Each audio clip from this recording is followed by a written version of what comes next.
बताया कि कैसे उन्होंने अपने एक उनके डिसाइपल महाराज 2004 के अंदर वहाँ पर एक रशिया कंट्री के अंदर गए थे महाराज, जैसे बहुत बड़े बड़े फेस्टिवल करते हैं वुडस्टॉक और वहाँ पर, तो वो कुछ उनके पास फंड नहीं, तो फेस्टिवल कैंसिल हो गया। तो महाराज सोचा कि इस बार मैं क्या करता हूँ, रशिया जाता हूँ अपने डिसाइपल से मिलने।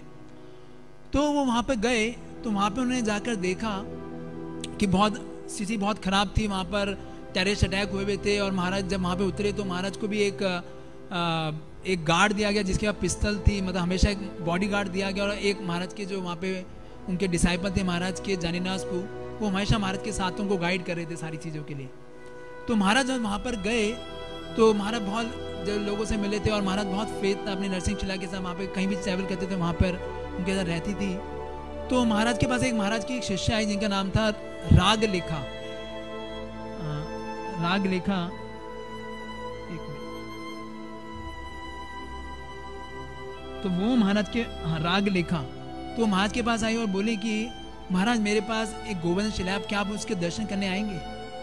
और महाराज बोलते हैं ठीक है। और उसका नाम जो गोवर्धन शिला का नाम जो उन्होंने रखा था लाला, वो नाम रखा हुआ था उन्होंने। बोलते मेरे लाला के आप दर्शन करने आएंगे? तो महाराज बोलते हैं ठीक है, मेरी बहुत सारी अपॉइंटमेंट्स हैं बट आई विल कम। तो नेक्स्ट डे महाराज वहाँ पर जाते हैं और महाराज जैसे ही वहाँ पे पहुँचते हैं तो महाराज देखते हैं कि बहुत सिंपल एक घर था, एक और माता जी जो थी वो बिल्कुल सिंपल घर में बस एक टेबल चेयर थी बहुत पुरानी, एक छोटा सा किचन था, उसके अंदर एक स्टोव, बहुत पुराना स्टोव और एक पॉट रखा हुआ था। एंड दैट माता इज हैविंग दैट गोवर्धन शिला जिसको उन्होंने थोड़ा सा डेकोरेट किया हुआ था, उनकी वो सेवा करती थी। तो जब महाराज ने पूछा कि आप कैसे यहाँ पे रहते हो, क्या करते क्या हो आप? बोला महाराज आपने 13 साल पहले मुझे इंस्ट्रक्शन दिया था कि आप क्या करो, प्रभुपाद की बुक्स को जाके डिस्ट्रीब्यूट करो। तो महाराज बोला ठीक है, तो आप क्या करते हो? बोला महाराज तब से मैं डेली, और जानीनासपू जो उनके प्रभुपाद के डिसाइपल, वो सॉरी महाराज के डिसाइपल, उन्होंने बताया महाराज ये बहुत यहाँ पे सब लोग उनको जानते हैं और ये ऐसी जगह पे जाती हैं डिस्ट्रीब्यूशन करने के लिए जहाँ कोई नहीं जाता। और डेली फ्रॉम लास्ट 13 ईयर जब खाली ये बीमार होती हैं, उसके अलावा हर बार ये डेली ये जाते हैं 6 से 8 घंटे क्या करने, डिस्ट्रीब्यूशन करने के लिए।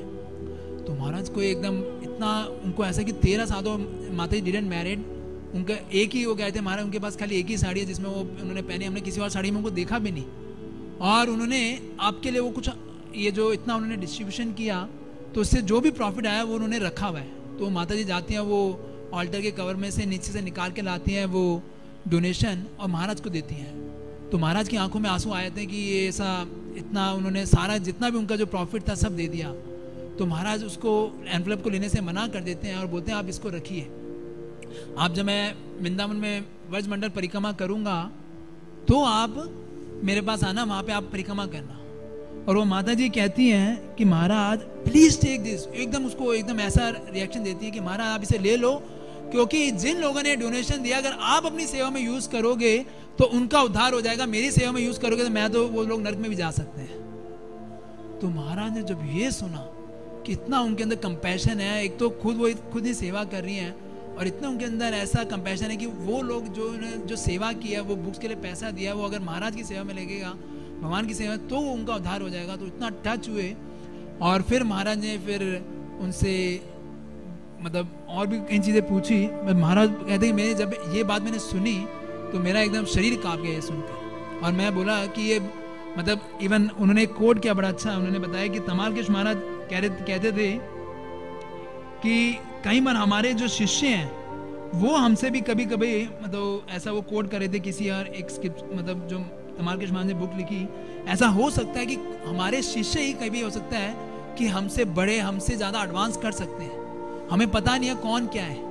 तो महाराज ने बता रहे कि मैंने उस माता जी के इतना इंस्पिरेशन लिया, इतना मेरे को, फिर उन्होंने मुझे फुल धन्यवाद किया, मैंने उनको, बिकॉज मुझे लगा कि she is such a highly elevated consciousness, मतलब इतना सेवा करने के बाद बहुत टेंडेंसी रहती है कि फेम, नेम, रिकॉग्निशन मिले, but she was completely selfless.